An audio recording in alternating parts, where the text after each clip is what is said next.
ये देखें जनाब, लेपर्ड साहब शिकार कर रहे हैं एक स्नैक का। ये देखें, जो कि बहुत हैवी किस्म का है। आप इस देखो कितने जंप लगा रहा है। लेपर्ड साहब दूसरे शिकार को तो बड़ा इजी लेते हैं, जब इसको शिकार करेंगे ना फिर पता चलेगा।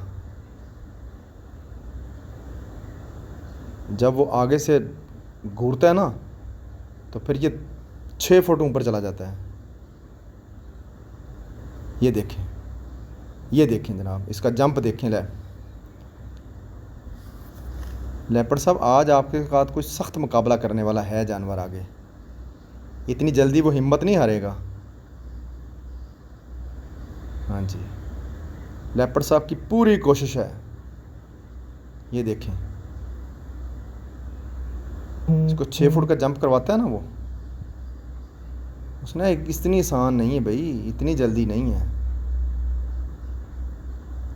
ये देखें, ये देखें, क्या बात है।